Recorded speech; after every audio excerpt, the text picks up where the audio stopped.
Ես կուզենայի հասկանալ մենք Եվրոմիության հետ առավել եւս որ դուք նշեցիք հատկապես հիմա որ իրանք լուրջ քննարկումների մեջ են, որոնք ցույց են տալիս, որ որոշ կոմպոնենտներով իրանք չունեն այնուամենայնիվ անվտանգության ձևավորված միասնական համակարգ։ Կան ազգային ինչ-որ էլեմենտներ, ազգային բանակներ եւ այլն, բայց դրանք էլ կոորդինացնում եւ աշխատում են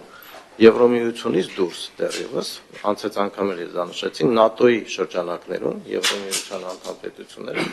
համագործակցում են։ Հիմա այնուամենայնիվ, երբ որ մենք ասում ենք անվտանգություն, մենք որ հատվածն ենք հատկապես կարևորում, պաշտպանական, ռազմական, ներքին գործերի համակարգերի արդյունավետ գործունեությունը, սա բաց է մնում։ Պաշտպանության ոլորտում արդեն ունենք շատ կարևոր կոնկրետ շոշափելի ծրագիր։ Դա եվրոպական խաղաղության գործիքից օգտվելու հնարավորությունն է։ Մենք երկրորդ հայտն ենք այժմ ներկայացրել այս թվականի համար եւ պաշտպանության նախարարության հետ ընթանում է բավականին ակտիվ աշխատանք։ Ներքին գործերին դուք արդեն նշեցիք մի շարք գործընթացներ, սկսած կիբեր անվտանգությունից, մեր ոստիկանական համակարգը եւ այլն։ Այսինքն օրակարգը շատ լայն է։ Եվրամիությունը այժմ քննարկում է ոչ թե ստեղծելու մասին, այլ ուժեղացնելու իրանց համակարգը։ Երկար տարիներ է, որ գործում են Եվրամիության առանձին առաքելությունների մեխանիզմը անկախ ՆԱՏՕ-ից, երբեմն ՆԱՏՕ-ի հետ համագործակցությամբ է դա եղել։ Այո, ընդհանուր անվտանգային քաղաքականության շրջանակներում եւ այստեղ խոսքը գնում է այդ ոլորտը առավել ամրապնդելու, քան թե նոր համակարգ ստեղծելու։ Հիմա եթե խոսում ենք բանի մասին, ինչ անունը, դիտորդական առաքելության մասին։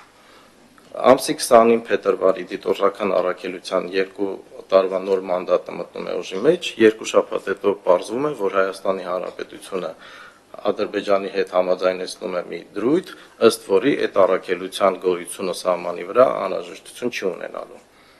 Այսինքն հիմա այս դիրքորոշումից կամ այս մոտեցումից Եվրոմիության հիմա նորից որ հարցնեմ, հեսա կասեք միջև պայմանագիրը չստորագրենք, իրենք ոչ մի բան չեն կարողանալու ասել։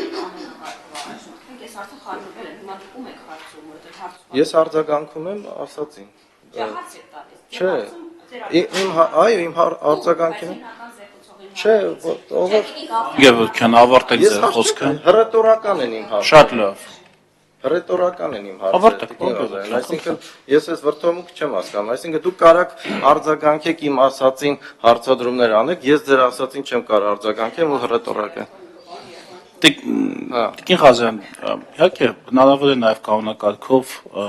սահմանափակել, խիստ կանոնակարգով, բայց գիտեք, որ կներեք էլի, ես չեմ ուզում, որ որևէ կարծիք մնա չարտահայտված, բայց այս մի դեպքում նաև համաձայն եմ, որ այս մի կարծիքը արդեն օրենքի բուն նախագծից մի քիչ շատ է շեղվում, եթե օրենքի նախագծի հետ կապված որևէ կարծիք, դիտարկում, հարց կա, պարոն Գևորգյան։ Ես ընդհանրապես արձագանքեցի այն դիտարկմանը, որը հնչեց քիչ առաջ,